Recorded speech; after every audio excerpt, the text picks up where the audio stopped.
Hey guys, Akariss here, bringing you a brand new Fire Emblem Heroes video. As you can see by the title, this one has a slightly different take than what you might expect, but maybe you'll be interested in making use of some of these options. Okay, so we're going to cover the worst refines so far, since weapon refines have been a thing. And I mean, a good contrast to this video is probably the best refines and which ones you should invest to. But if you're just curious about different types of units and the refines, this video might open your eyes. So with that being said, sit back and enjoy.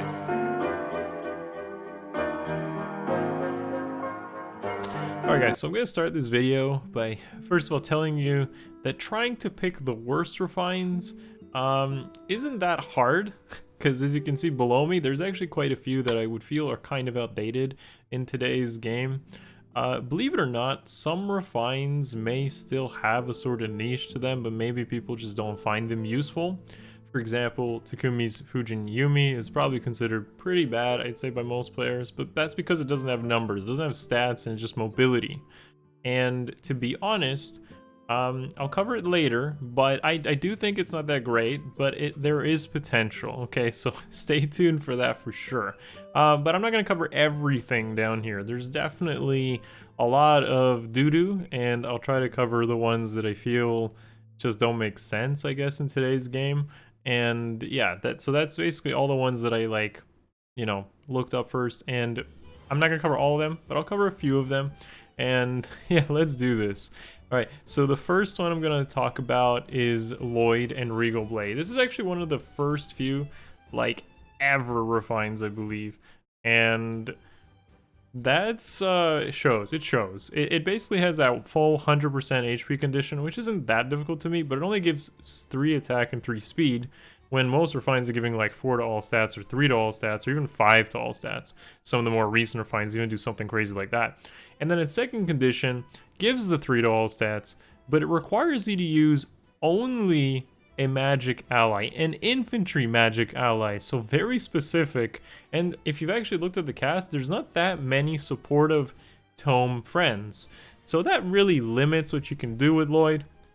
But regardless, if you really wanted to use Lloyd, that would be something of a build that you could use in Astra, I suppose, which would be like, distant counter, spurn, speed stack. You can give him an IV now, and he can kind of make that work. But I don't feel like there's that many great tome ally friends for him, and that's definitely showing, I'd say, in this game.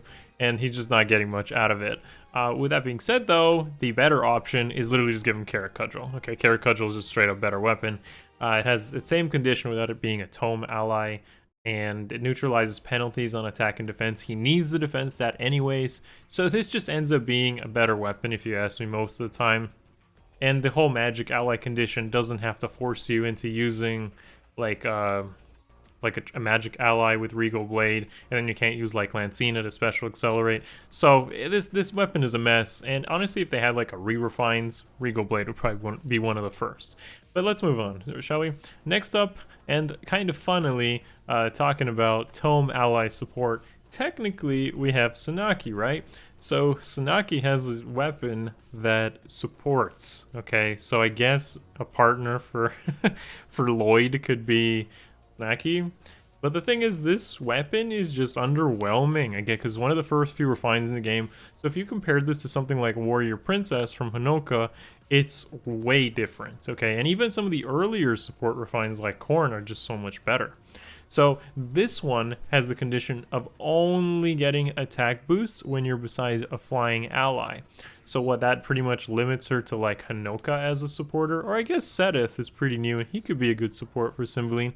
But why even do this is the better question. Like, why would you want to do this, considering the base tome does nothing for you, doesn't give you stats, doesn't do anything, and you're just getting attack and res 5 just for being near a flying ally? This is a very underwhelming tome, and I'd say even something like just Lawrence's Conch Bouquet, whatever, is like, it's just as good, if not better, because it has the healing in it, even if it has that one combat clause.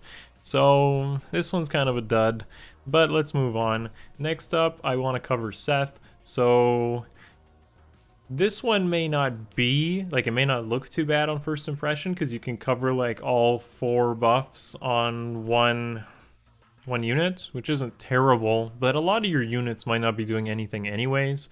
So I would figure that if you're going to use Seth, you might want to combine it with, like, Freya and Freya carrying. That way you'd, like, buff all 4 stats just using just Seth with the defense res link and the silver band plus attack tactic, plus he's red, so he doesn't overlap like Titania does, for instance. And he might be able to soak the Dark Shrine from Freya, for example.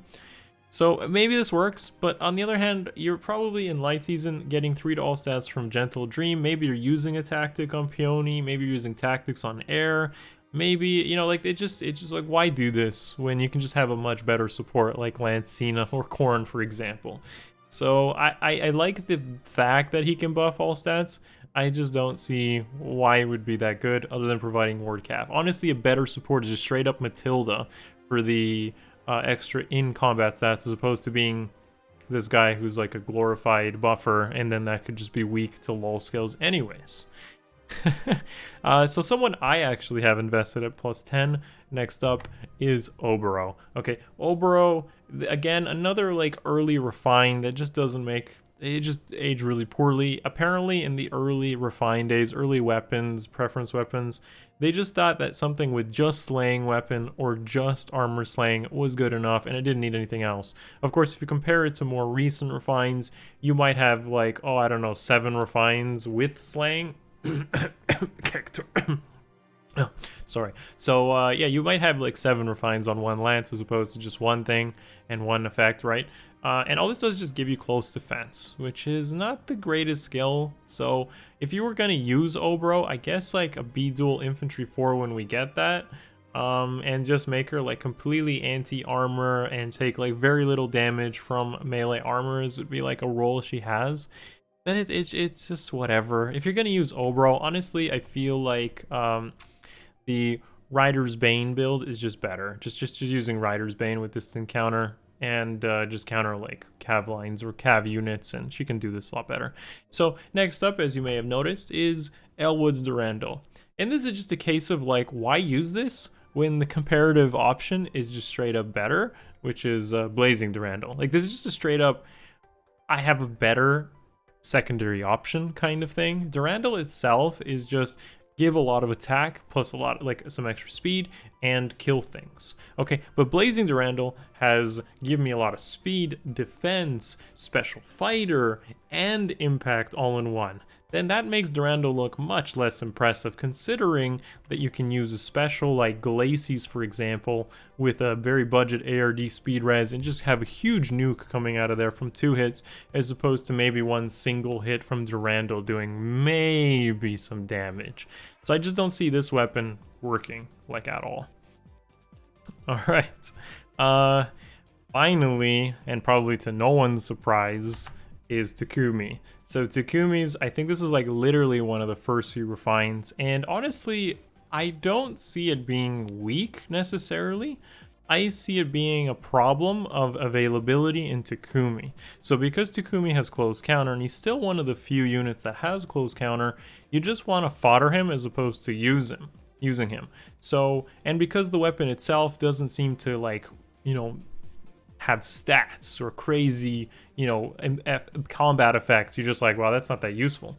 But it does have some usage. So I'm gonna pull at straws here, grasp at straws, but I genuinely think that you could use Takumi in some sort of layout that might look something like this.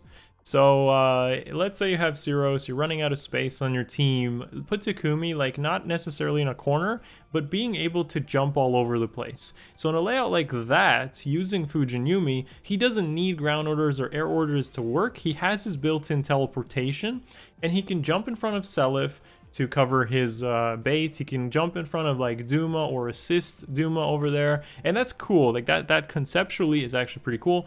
And then of course, like on the other hand, maybe Takumi gets baited where the pot is, and if Merrick was running like a rally trap, he, supported by ground orders, could jump over to Takumi, rally, and then overlap with him in terms of range. So See, that's what I'm getting at. You don't initially see the potential of something like that. Resplendent Takumi exists. Merged Takumis basically don't.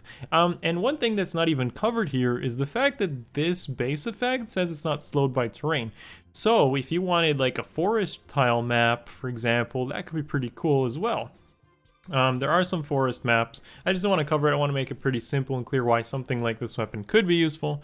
And there definitely is, I'd say, something like that. A unit that can teleport by himself is good. It's like saying that ground orders and air orders and, you know, guidance and such aren't good skills on defense. They are. So a unit that can do it by himself without needing another flyer to do it for him is cool.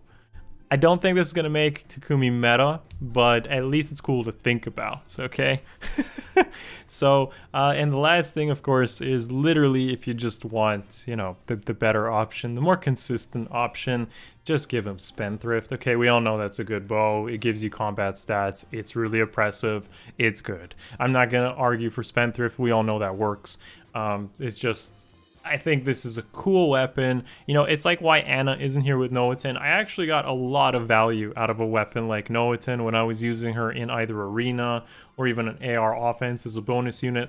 The potential of movement and mobility gives you so much more movement options that I liked a lot using those weapons. The day that maybe you get like one day you just don't want to fodder Takumi and you try something wild like this, I'd love to see it. I think it's cool.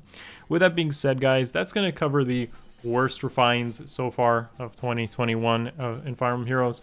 I am going to probably do a complete contrast this video, which would be more like a tier list or best refines to invest in with your Divine Do. I think that's good. This is more of a lighthearted, you know, don't take it too seriously video. With that being said, give the video a thumbs up if you haven't already. Helps with the YouTube algorithms as always. Thank you so much, guys. Subscribe to the channel if you haven't already, and I will see you guys in the next one. Much love. Peace.